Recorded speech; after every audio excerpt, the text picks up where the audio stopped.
നമസ്കാരം. ഇഫക്ട് ന്യൂസിലേക്ക് ഏവർക്കും സ്വാഗതം.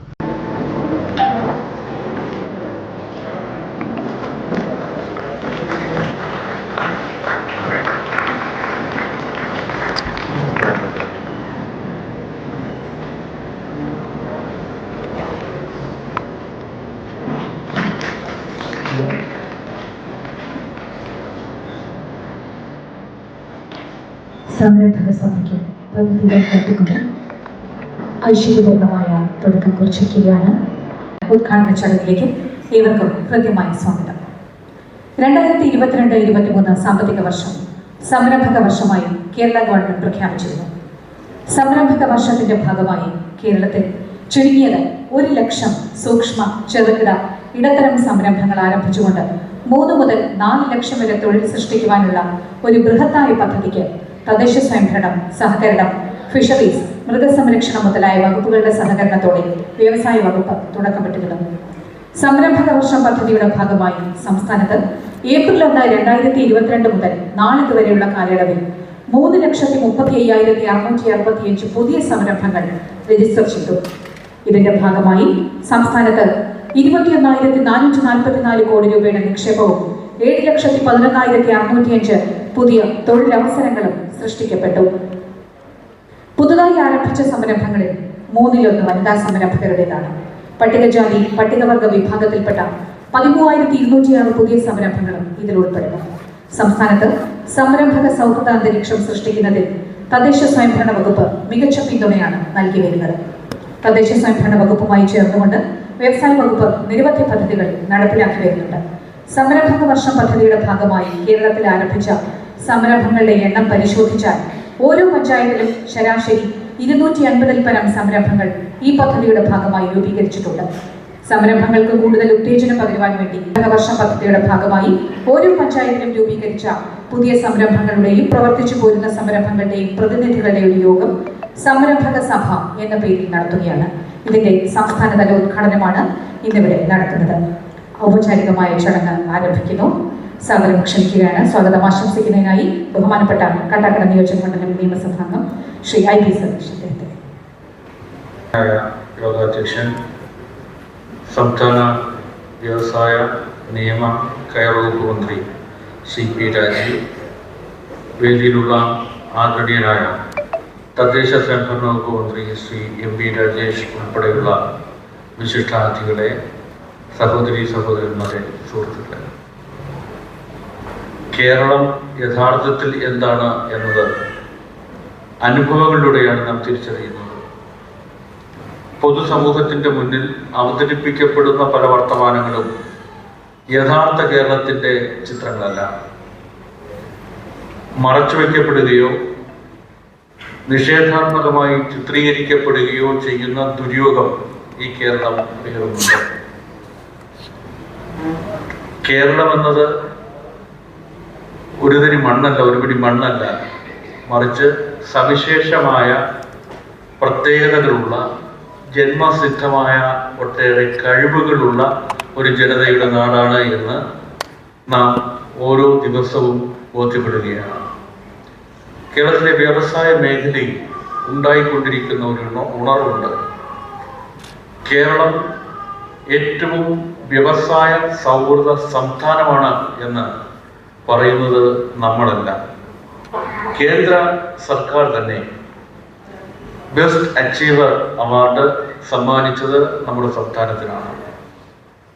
കേന്ദ്ര വ്യവസായ വകുപ്പ് മന്ത്രിയുടെ കയ്യിൽ നിന്ന് സംസ്ഥാന വ്യവസായ വകുപ്പ് മന്ത്രി CP രാജീവ് ആ അവാർഡ് ഏറ്റുവാങ്ങുമ്പോൾ 3.5 കോടിയിലധികം വരുന്ന മലയാളികൾ യഥാർത്ഥത്തിൽ അഭിമാനം കൊണ്ട് മനസ്സ് നിറയേണ്ടതായിരുന്നു.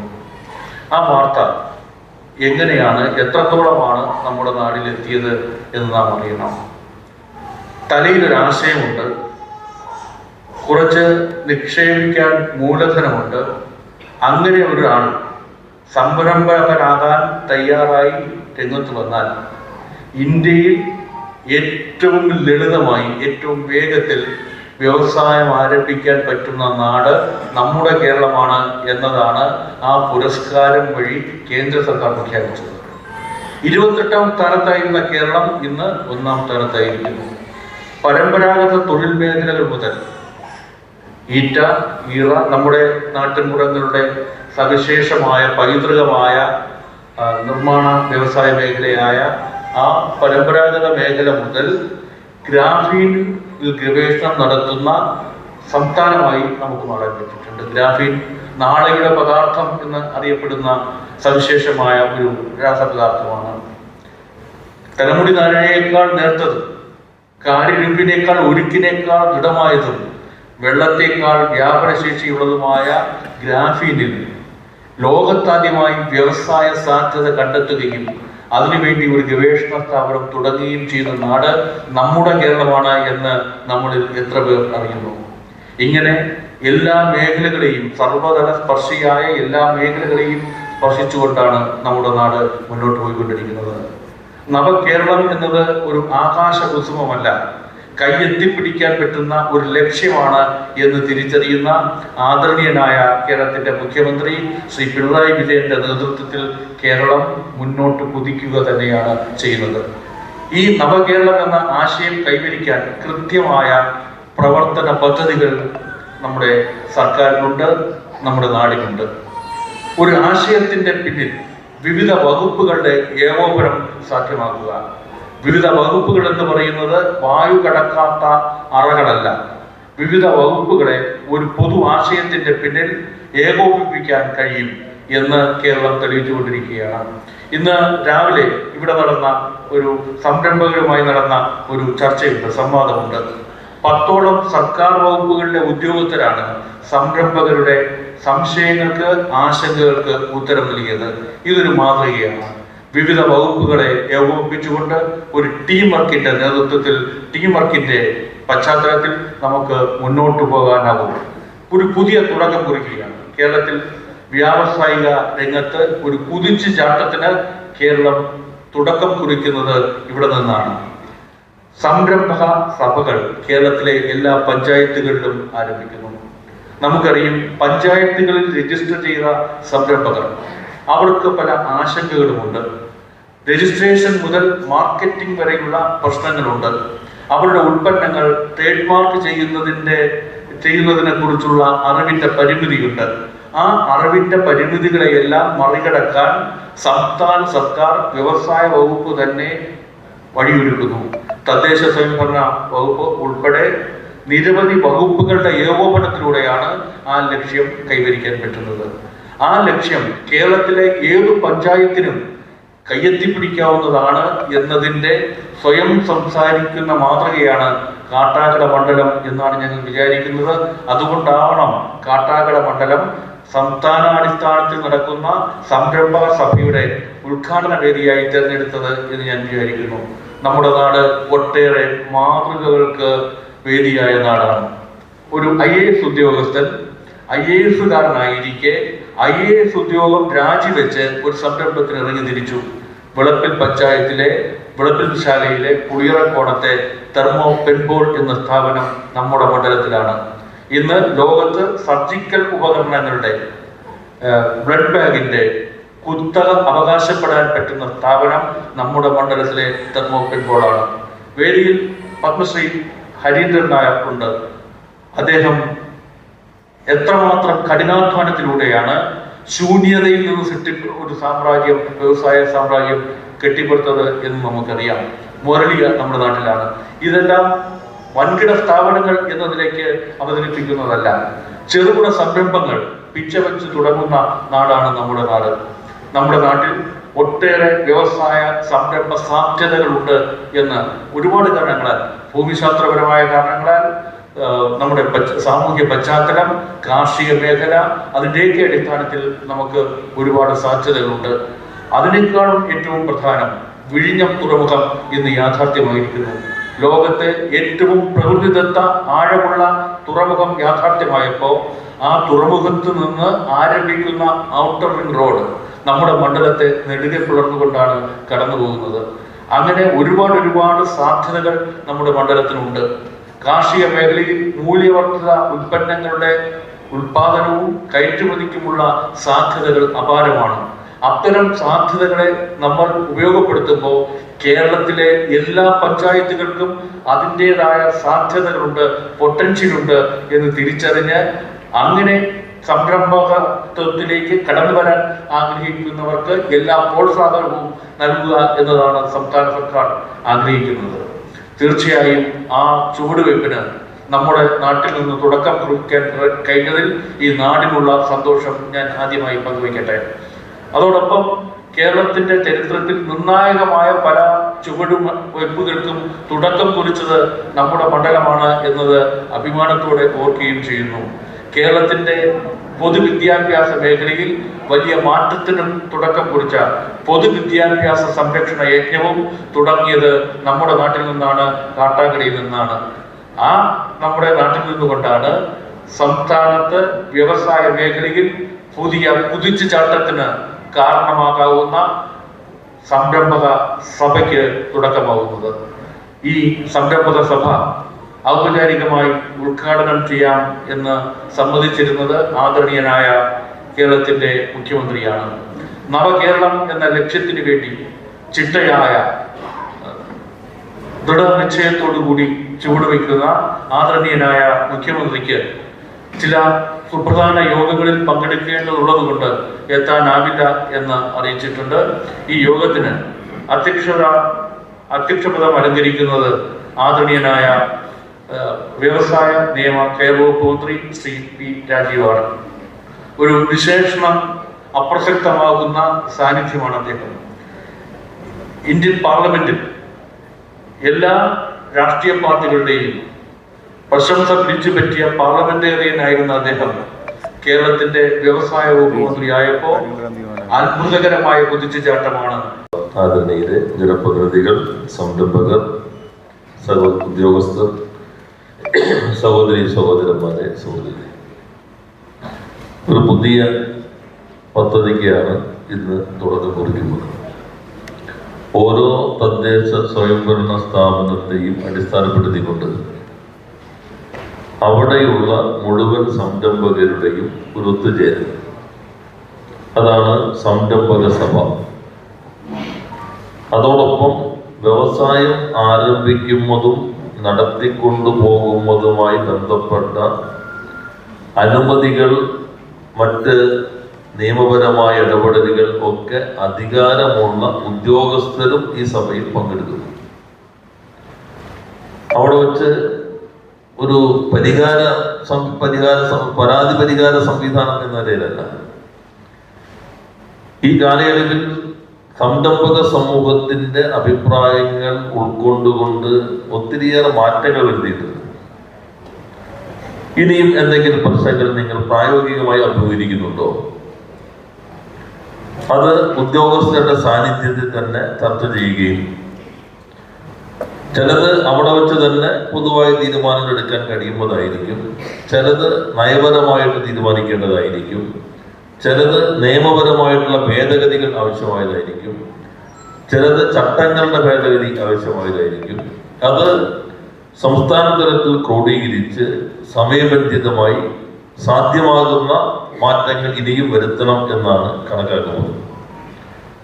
അപ്പൊ അങ്ങനെ ഒരു സംരംഭക സഭയുടെ ഉദ്ഘാടനം കാട്ടാക്കടയിൽ മണ്ഡലം ഇവിടെ തന്നെ ആകാം എന്ന് തീരുമാനിച്ചത് ഈ മണ്ഡലം വ്യവസായങ്ങളുടെ കാര്യത്തിൽ എടുക്കുന്ന പ്രത്യേകമായ താല്പര്യത്തെ അടിസ്ഥാനപ്പെടുത്തിക്കൊണ്ടാണ്. നമുക്ക് വ്യവസായ മണ്ഡലങ്ങളുണ്ട്, വ്യവസായ നഗരങ്ങളുണ്ട്, വ്യവസായ പ്രദേശങ്ങളുണ്ട്. എന്നാൽ കാട്ടാക്കട ആ ഗണത്തിൽ പെടുന്നതല്ല.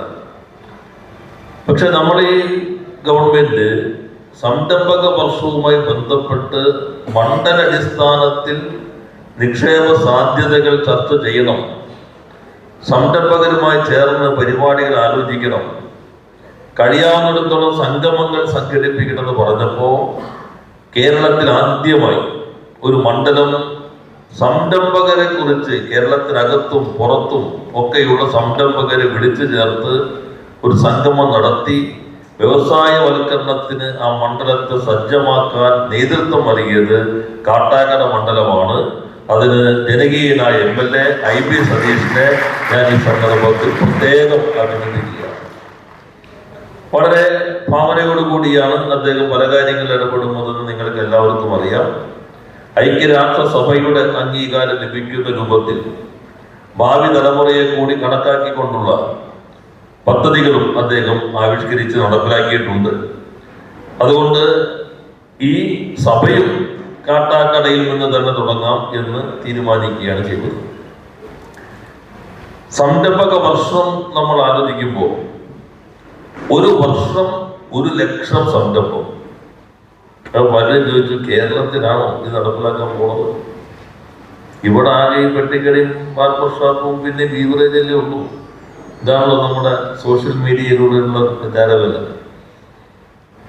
എന്നാൽ യഥാർത്ഥത്തിൽ കേരളം ഈ ഗവൺമെന്റ് മാത്രമല്ല, കുറെ കാലമായി നടത്തിയിട്ടുള്ള എല്ലാ ഗവൺമെന്റുകളുടെ കാലം, ഇപ്പം കഴിഞ്ഞ ഗവൺമെന്റും ഈ ഗവൺമെന്റും മൗലികമായ കുറെ മാറ്റങ്ങൾ വരുത്തി.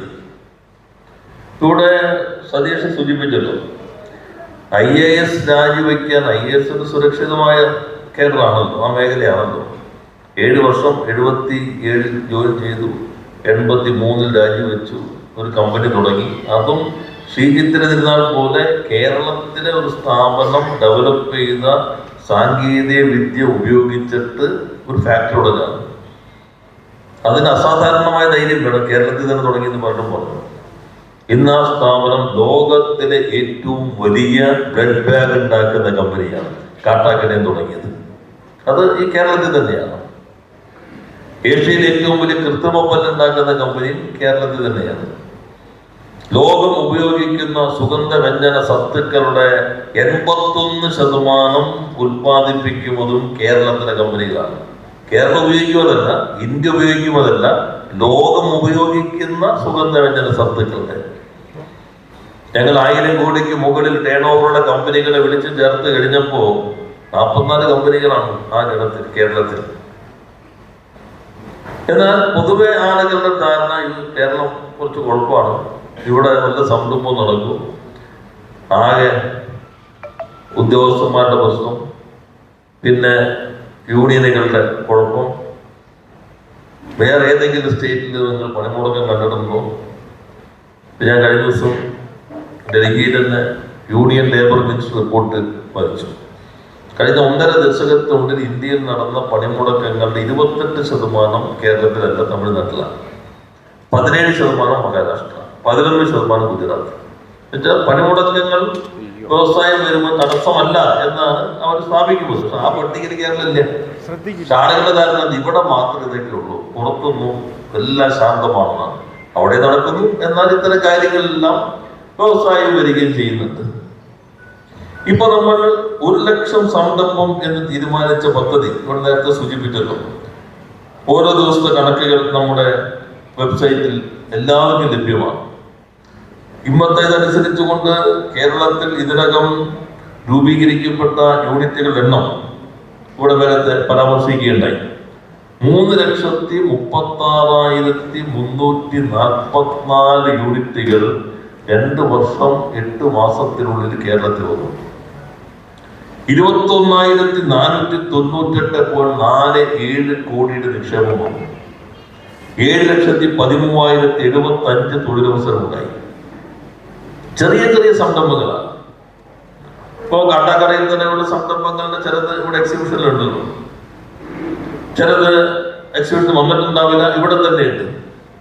ഇവിടെ തന്നെ ഇരിക്കുന്ന പ്രധാനപ്പെട്ട സംരംഭകരുണ്ട്, അവർ ഓരോരുത്തരും പേരെടുത്ത് പരാമർശിക്കുന്നില്ല. തുടങ്ങി ചെറിയ സംരംഭങ്ങൾ വരെ. ചിലപ്പോ ഒരു വിളക്കത്തിരിയായിരിക്കും, ചിലപ്പോ നൈറ്റി ഉണ്ടാക്കുന്നതായിരിക്കും, ചിലപ്പോ വെളിച്ചെണ്ണ ചെറിയ മില്ല്, 10 ലക്ഷത്തിലൊക്കെ ചെറിയ മില്ല. 1,100ഓളം വരുന്ന വെളിച്ചെണ്ണ മില്ലുകൾ ഈ സംരംഭക വർഷത്തിൽ വന്നു. 1,200 ഡ്രൈയറുകൾ വന്നു. വീടിന് മുൻവശത്ത് തന്നെ നല്ല ശുദ്ധമായ വെളിച്ചെണ്ണ കിട്ടുന്നു, ആളുകൾ വാങ്ങിക്കാൻ തുടങ്ങുന്നു. ഈ രൂപത്തിലുള്ള ഒത്തിരിയേറെ സംരംഭങ്ങളാണ് കേരളത്തിൽ വന്നിട്ടുള്ളത്. എല്ലാ വിശദാംശങ്ങളിലേക്കും പോകുന്നില്ല. എന്നാൽ സംരംഭം തുടങ്ങിയവർക്ക് ഒരു പിന്തുണ സർക്കാരിന്റെ ഭാഗത്തുണ്ടോ, ബാങ്കുകളുടെ ഭാഗത്തുണ്ടോ? ഇപ്പൊ ബാങ്കുകളുടെ കണക്ക് നോക്കുമ്പോൾ നമ്മുടെ ഈ ക്യാമ്പയിൻ തുടങ്ങുന്നതിന് മുൻപ് MSME സെക്ടറിൽ കേരളത്തിൽ നൽകിയ ലോണുകളുടെ മൊത്തം തുക 48,000 കോടി രൂപയായിരുന്നു. ഇപ്പോ കേരളത്തിൽ MSME സെക്ടറിൽ നൽകിയ ലോണുകൾ 1,00,000 കോടി രൂപയിലധികമാണ്. ഇരട്ടിയിലധികം MSME വായ്പ വന്നിരിക്കുന്നു കേരളത്തിൽ. SLDC കണക്കി പറയുകയാണ്. നമ്മൾ IIM ഇൻഡോർ നടത്തിയ റിപ്പോർട്ടിലും നല്ല രീതിയിലുള്ള മാറ്റം കേരളത്തിന്റെ സമ്പദ്ഘടനയിൽ, സാമൂഹികഘടനയിൽ, മാനസികാരോഗ്യത്തിൽ വരെ ഉണ്ടായെന്നാണ് ഈ IIM ഇൻഡോർ റിപ്പോർട്ട്. ചില സംരംഭകർ, സാധാരണ ഈ കൂട്ടായ്മകളിലേക്കൊക്കെ വരാത്തവർ കൂട്ടായ്മകളിലേക്ക് വന്നതിന്റെ മാറ്റം, സർക്കാരിന്റെ സഹായം ലഭിച്ചതിന്റെ ഗുണങ്ങൾ എല്ലാം ഈ സർവേയിൽ വരുന്നുണ്ട്.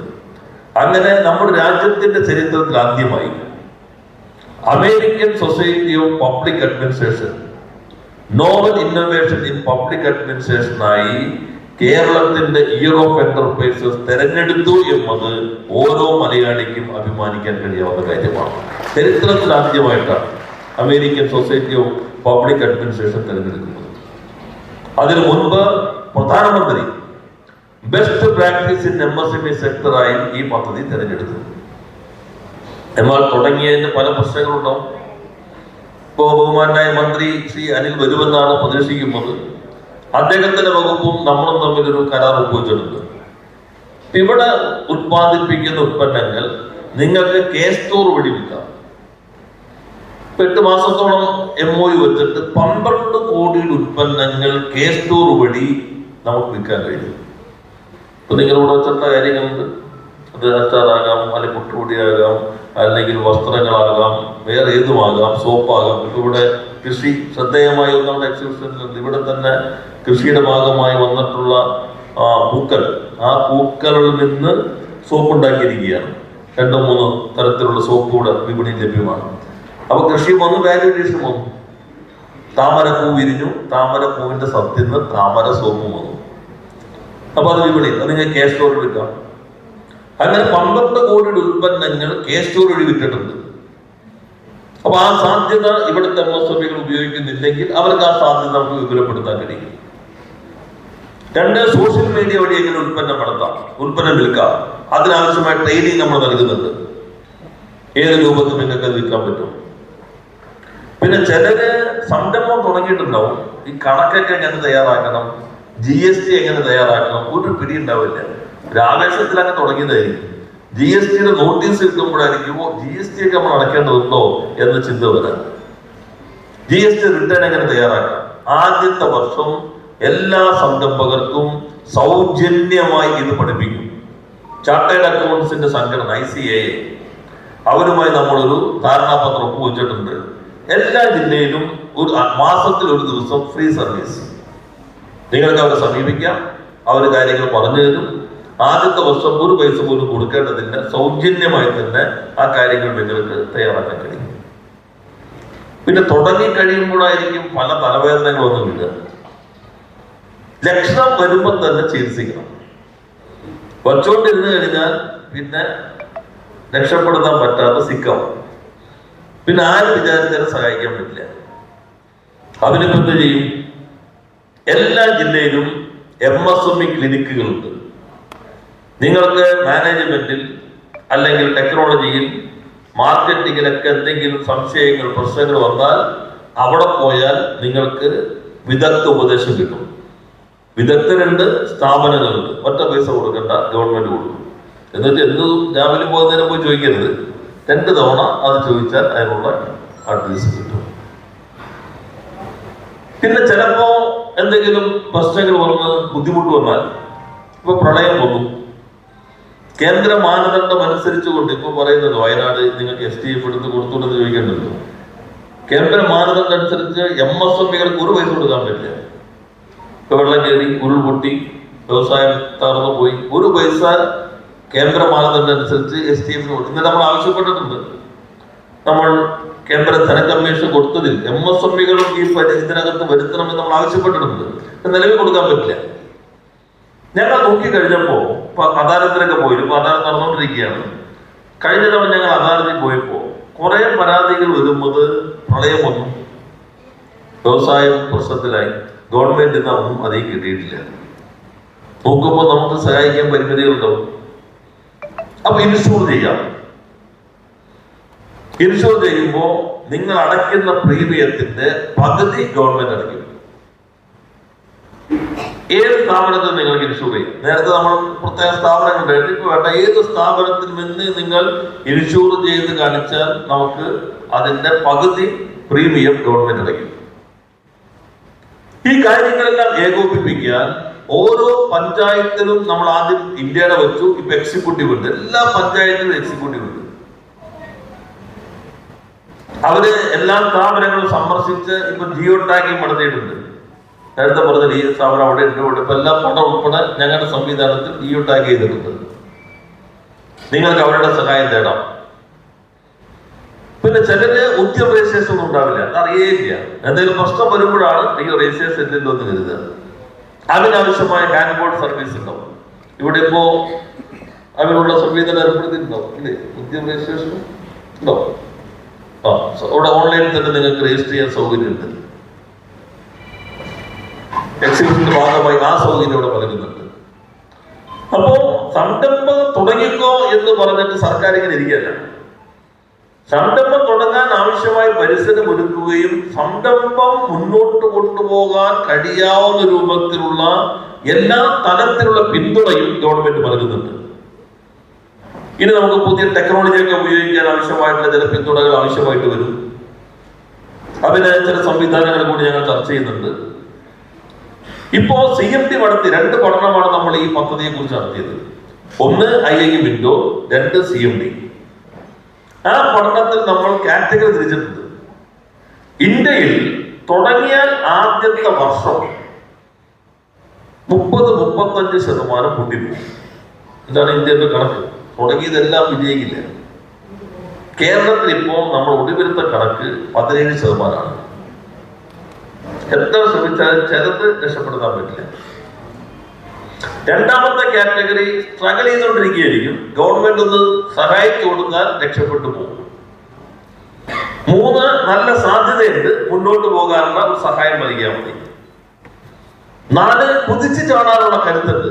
നമ്മളൊന്ന് പുഷ് ചെയ്ത് കൊടുത്താൽ, പുഷ് ചെയ്യേണ്ട, ഒപ്പം നിന്ന് ആവശ്യമായ പരിസരം ഒരുക്കാൻ, ഇങ്ങനെ കാറ്റഗറി തിരിക്കാൻ നമ്മളിരിക്കും. അതിനാവശ്യമായ പിന്തുണ നൽകും. പുതിയ സംരംഭങ്ങൾ,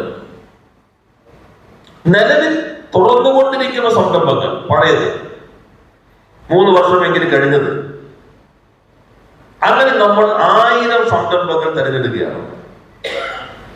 ഈ 1000 സംരംഭങ്ങളെ 100 കോടി ടേൺ ഓവർ, ശരാശരി ടേൺ ഓവർ ഉള്ള സംരംഭങ്ങളാക്കി മാറ്റുന്നു. 70 കോടി 100 കോടി ആക്കാം, ചിലപ്പോൾ 120 കോടി ഉണ്ട്, 150, 160 ആക്കാം. ശരാശരി 100 കോടി, 1000 സ്ഥാപനം എന്ന് വെച്ചാൽ 1 ലക്ഷം കോടി ടേൺ ഓവറുള്ള സംരംഭങ്ങൾ. അവര് 260 നമ്മൾ തെരഞ്ഞെടുത്ത് കഴിഞ്ഞു. എല്ലാവർക്കും അറിയാം അവർക്ക് ഏറോ ഇല്ലെന്നുള്ളത്.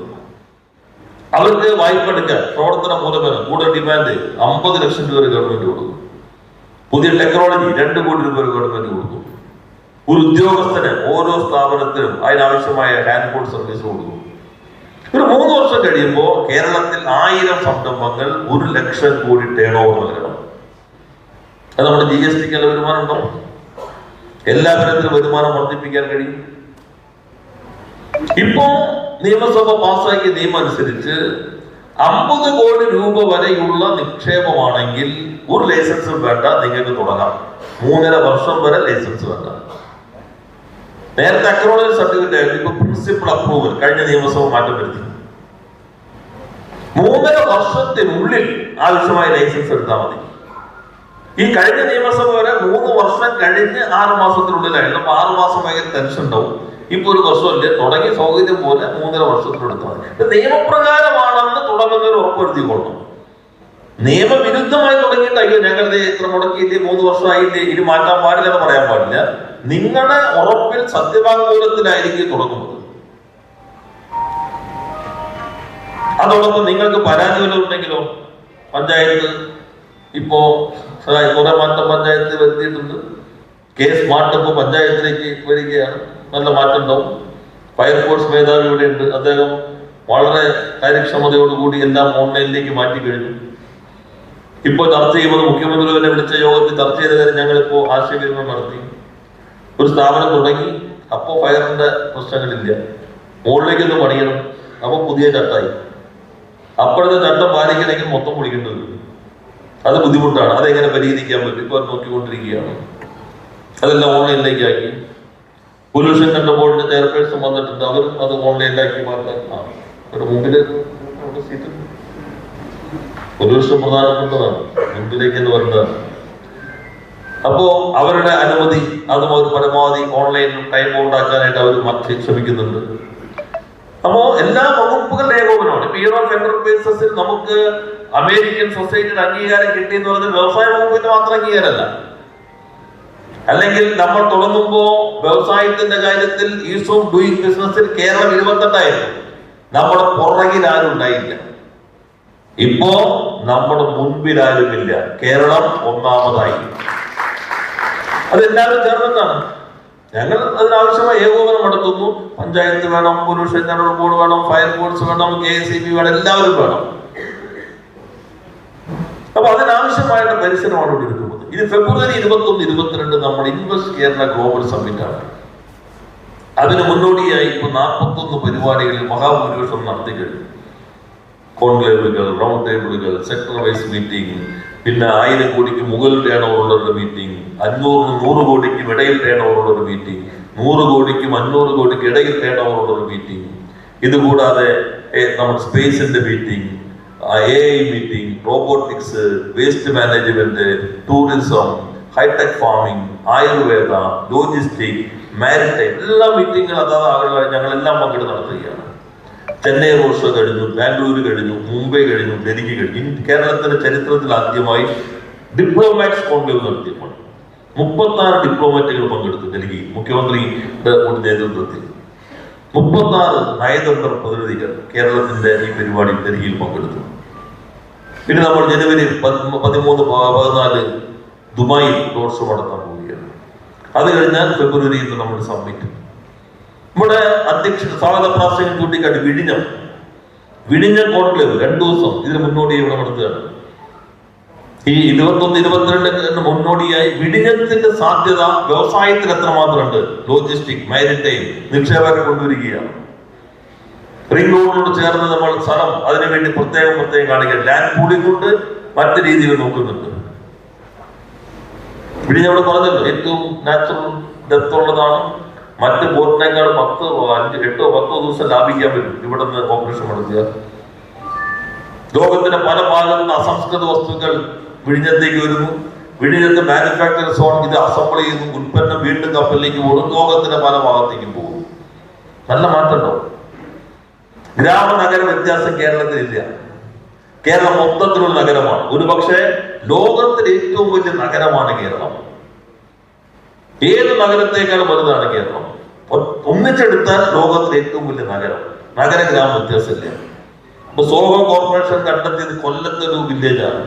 ഇറ്റാലിയൻ കമ്പനി കണ്ടെത്തിയത് അവരുടെ വ്യവസായം നടത്താൻ എറണാകുളം ജില്ലയിൽ വില്ലേജ് ഗ്രാമമാണ്, കൊച്ചി സിറ്റി അല്ല. ഞാൻ ചേലക്കര തെരഞ്ഞെടുപ്പ് പോയപ്പോൾ അവിടുത്തെ കമ്പനി നിന്നാണ് ഫ്രാൻസിലേക്ക് കയറ്റുമതി ചെയ്യുന്നത്. കേരളം മൊത്തത്തിൽ നമുക്കൊരു സിറ്റി പോലെയാണ്. വലിയ സാധ്യതകളുണ്ട്. ആ സാധ്യതകളാകെ ഉപയോഗപ്പെടുത്താനാണ് സർക്കാർ ശ്രമിക്കുന്നത്. പഞ്ചായത്തിന്റെ ഇപ്പോ ജനപ്രതിനിധികൾ കുറച്ചുപേർ കൂടി വരാനുണ്ട് ഇവിടെ. പഞ്ചായത്തിന് വരുമാനം വേണമെങ്കിൽ വ്യവസായം നന്നായി തുടങ്ങണം.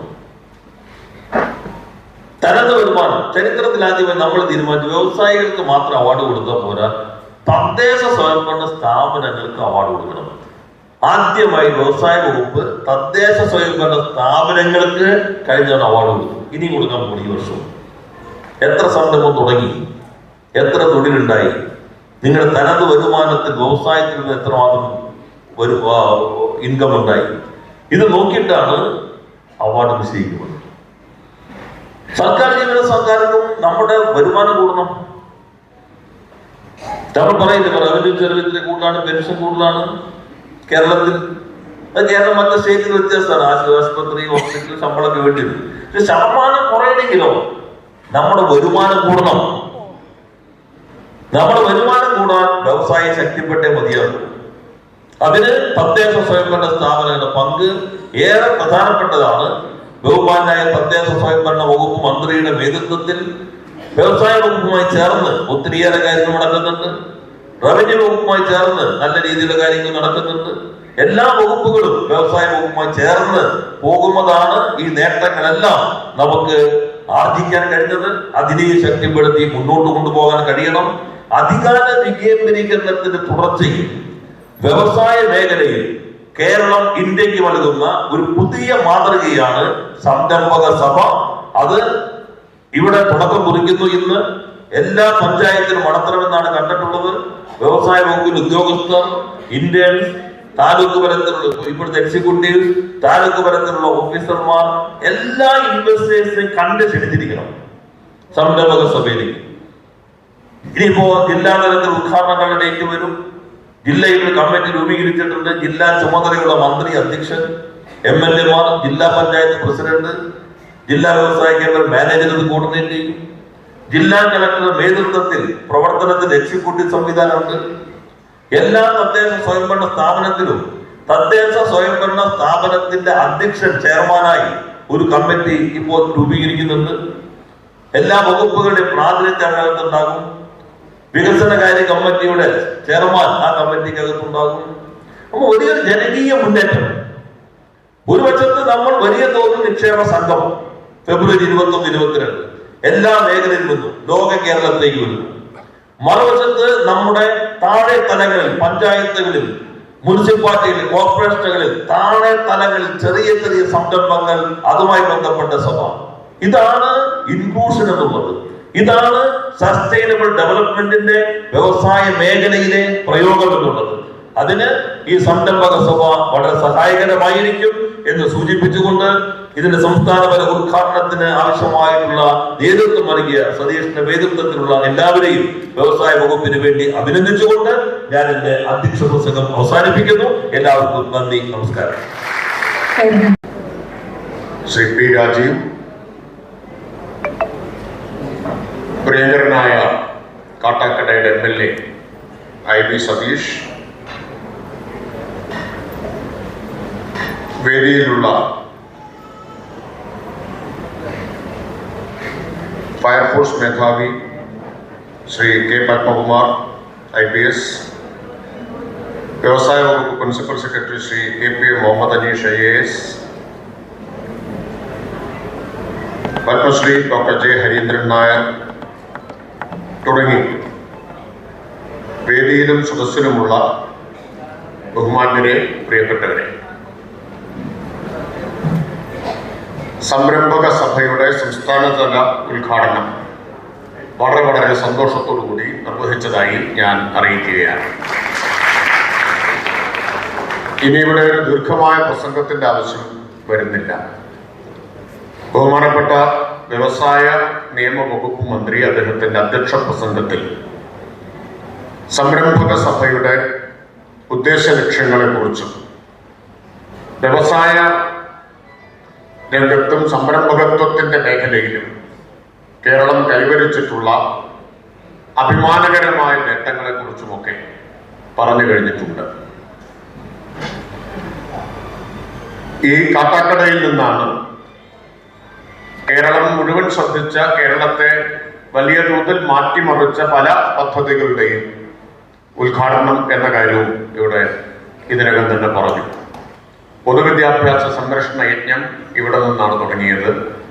സംരംഭക സഭയുടെ ഫസ്റ്റ് എഡിഷൻ ഇവിടെ നിന്നാണ് തുടങ്ങിയത്. ഇവിടെ നിന്ന് തുടങ്ങിയതൊന്നും മോശമായിട്ടില്ല എന്നാണ് അനുഭവം. അതുകൊണ്ട് കാട്ടാക്കട MLA വളരെ വ്യത്യസ്തനായ സർഗാത്മകമായ പ്രവർത്തനങ്ങൾ കൊണ്ട്, നൂതനമായ ആശയങ്ങൾ കൊണ്ട് കേരളത്തിലെ MLA മാർക്കെല്ലാം മാതൃകയായിട്ടുള്ള ശ്രീ IB സതീഷിന്റെ മണ്ഡലത്തിൽ നിന്ന് ആരംഭിക്കുന്ന ഈ സംരംഭക സഭയിൽ അതിന്റെ ലക്ഷ്യം കൈവരിക്കും എന്ന കാര്യത്തിൽ സംശയം വേണ്ട. ബഹുമാനപ്പെട്ട വ്യവസായ വകുപ്പ് മന്ത്രി കേരളത്തിന്റെ വ്യാവസായിക അന്തരീക്ഷത്തിലും സംരംഭകത്വത്തിന്റെ അന്തരീക്ഷത്തിലുമെല്ലാം ഉണ്ടായ മാറ്റത്തെ കുറിച്ചാണ് ചൂണ്ടിക്കാണിച്ചത്. വേണമെങ്കിൽ ചക്ക വേരിലും കായ്ക്കും എന്ന ചൊല്ല് അനർത്ഥമാക്കുന്ന നിലയിലുള്ള മാറ്റം വ്യാവസായിക മേഖലയിൽ, സംരംഭകത്വത്തിന്റെ മേഖലയിൽ നമുക്ക് കൈവരിക്കാൻ കഴിഞ്ഞിട്ടുണ്ട്. അതിന് ബഹുമാനപ്പെട്ട വ്യവസായ മന്ത്രിയുടെ നേതൃത്വത്തിൽ വ്യവസായ വകുപ്പ് മറ്റെല്ലാ വകുപ്പുകളുമായും ചേർന്ന് വളരെ ദീർഘവീക്ഷണത്തോടു കൂടിയിട്ടുള്ള പ്രവർത്തനങ്ങളാണ് ആവിഷ്കരിച്ചത്. ബഹുമാനപ്പെട്ട വ്യവസായ മന്ത്രിയെയും വ്യവസായ വകുപ്പിനെയും ഈ തിളക്കമാർന്ന നേട്ടങ്ങളുടെ പേരിൽ ഞാൻ കൃത്യമായി അഭിനന്ദിക്കുകയാണ്. അദ്ദേഹം ഇവിടെ പറഞ്ഞു നിർത്തിയത് അധികാര വികേന്ദ്രീകരണത്തിന്റെ ഒരു പുതിയ ഘട്ടമായി ഈ സംരംഭക സഭ എങ്ങനെ മാറുന്നു എന്നതാണ്. ജനകീയാസൂത്രണത്തിന്റെ 30ാം വർഷമാണ് അടുത്ത വർഷം. 2026 ആവുമ്പോൾ 30 വർഷമാവും. ജനകീയാസൂത്രണം എന്ന ആശയം വന്നത് കേരളത്തിന്റെ ഉൽപാദന മേഖലകളുടെ മുരടിപ്പ് എന്ന പ്രശ്നം അഭിസംബോധന ചെയ്യുക എന്ന ലക്ഷ്യത്തോടു കൂടിയാണ്. കേരളം സാമൂഹിക രംഗത്ത് വലിയ നേട്ടങ്ങൾ കൈവരിച്ചു. വിദ്യാഭ്യാസം, ആരോഗ്യം തുടങ്ങിയിട്ടുള്ള സാമൂഹിക വികസന സൂചികകളിലെല്ലാം മികച്ച നേട്ടങ്ങൾ കൈവരിച്ചപ്പോഴും ഉൽപാദന മേഖലകളിൽ, കൃഷി, വ്യവസായം തുടങ്ങിയിട്ടുള്ള മേഖലകളിലെ മുരടിപ്പ് 90കളായപ്പോൾ തന്നെ നമുക്ക് നമ്മുടെ മുമ്പിൽ ഗൗരവമായ വെല്ലുവിളിയായി ഉയർന്നു വരികയുണ്ടായി. അതിനെ അഭിസംബോധന ചെയ്യുന്നതിന് വേണ്ടിയാണ് ജനകീയാസൂത്രണ പദ്ധതി നമ്മൾ ആവിഷ്കരിച്ചത്. ഉൽപാദന മേഖലയ്ക്ക് 30% നീക്കിവെക്കണം തുടങ്ങിയ വ്യവസ്ഥകൾ ഉണ്ടായിരുന്നുവെങ്കിലും പ്രധാനമായും ജനകീയാസൂത്രണം 2 കാര്യങ്ങളിലാണ് ശ്രദ്ധിച്ചത്.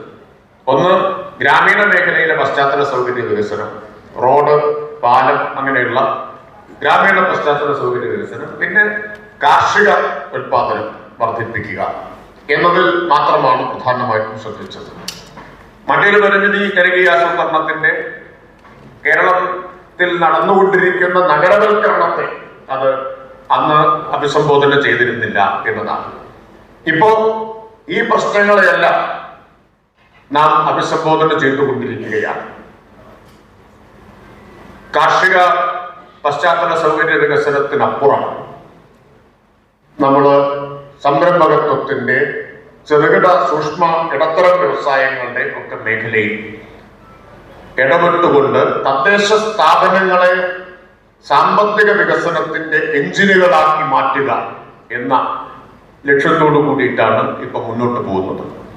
വ്യവസായ വകുപ്പിന്റെ സംരംഭക വർഷം പദ്ധതി അതുമായി സഹകരിക്കാൻ തദ്ദേശ സ്ഥാപനങ്ങൾ നല്ല നിലയിൽ മുന്നോട്ട് വരികയുണ്ടായി.